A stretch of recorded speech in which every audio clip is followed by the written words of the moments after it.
大家好，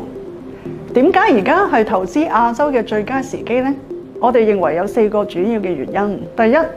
美國嘅經濟正在放緩緊，但係由於有大規模嘅財政支持，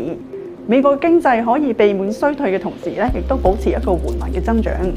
喺咁嘅環境之下咧，係亞洲跑贏環球市場嘅最好嘅機會。第二，美元而家咧係一個結構性嘅下跌趨勢，所以亞洲貨幣咧仍然係會繼續逐步嘅升值嘅。第三，美國好快就會進一步減息，而亞洲嘅通貨膨脹可控嘅情況之下咧，係亞洲國家可以提供有更大嘅降息空間。第四，同世界其他嘅地區相比咧，我哋認為亞洲喺估值同埋增長都相對吸引嘅，可以為投資者提供更高嘅股息同埋債券嘅收益率。所以喺以上原因嘅支持下，亞洲持續健康成長，無論喺收益、外匯同埋資本增值上面咧，都展現投資良機。再加上全球資本現時配置喺亞洲嘅比例仍然都係偏低，我哋可以預見外資持續流入亞洲，會成為推動亞洲市場持續上升嘅其中一股力量。展望2025下半年，美國近期嘅就業、製造業採購經理指數等嘅經濟數據咧，都顯示美國經濟係正在放緩嘅。但係隨住 One Big Beautiful Bill Act 嘅法案出台，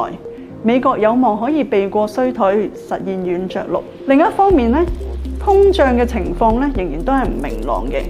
我哋都密切關注由於關稅引起嘅通脹問題。我哋預期高於聯儲局2%嘅通脹目標咧，可能會維持一段較長嘅時間。除咗利率嘅走勢，市場另一個焦點咧就係下一任嘅聯儲局主席嘅提名，同埋聯儲局將來嘅獨立性如何。我哋認為雖然美元咧預期會繼續疲弱，但係美國國債收益率咧會繼續保持陡峭。我哋留意到近期美債拍賣裏面，外國買家嘅需求咧係疲弱嘅，外國投資者正在分散或者減持緊美國嘅資產。相比起世界其他嘅地方，我哋偏好投資於亞洲。而針對亞洲裏面咧，我哋認為北亞嘅發展潛力係大過東南亞市場嘅。雖然除咗印度之外，東南亞市場嘅估值目前仍然遠低於佢哋歷史平均嘅水平，而且美元轉弱對該地區帶來正面嘅影響。包括日本、台灣同埋韓國在內嘅北亞地區，佢哋嘅科技公司好多都係 AI 供應鏈嘅關鍵供應商，正受惠於 AI 嘅熱潮，呢啲公司不斷提升緊佢哋嘅盈利能力，並從強勁嘅 AI 需求度獲益。至於香港，強勁嘅南向資金流配合較低嘅 HIBOR， 仲有備受關注嘅 IPO 項目，都為香港嘅市場帶來生機。而中國 A 股喺科技同埋金融板塊嘅帶動之下咧，近期嘅表現亮麗，反內捲成為市場嘅焦點，其走勢已經顯著咧迎頭趕上緊港股嘅市場啦。喺亞洲股票當中咧，正如之前所講 ，AI 係一個重要嘅主題。中國正在持續發展緊佢哋 AI 嘅基礎設施同埋技術能力，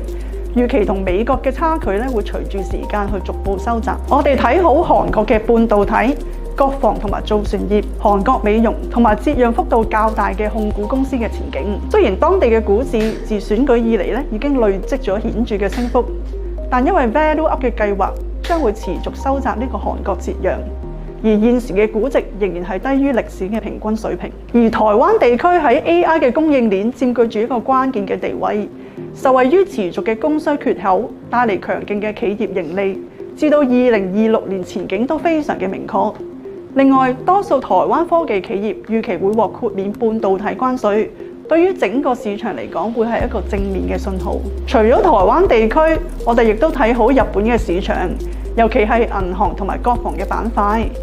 隨住日本進入正利率嘅時代，銀行嘅股本回報率正穩步嘅改善，而國防出口商亦都受惠於全球國防預算嘅擴張。仲有新加坡銀行嘅增長動力好穩健，佢哋高股息率咧亦都係維持喺5至7% 之間，而當地嘅房地產信託基金嘅收益率亦都好有吸引力。債券方面，亞洲債券提供一個可觀嘅收益。展望下半年，我哋傾向喺一個亞洲投資級別債券同埋高收益債券之間採取一個平衡嘅策略。亞洲高收益債券兼具可觀嘅收益率同埋資本增值嘅機會，新債嘅供應依然係有限，但係需求就保持強勁。我哋睇好一啲年期比較短嘅高收益債券，例如澳門博彩業、中國工業、印度可再生能源、日本科技、媒體同埋電信行業，佢哋嘅現金流都係較為強勁嘅。最後，亞洲投資級別債券方面信貸息差收窄所帶來嘅資本增值機會係有限，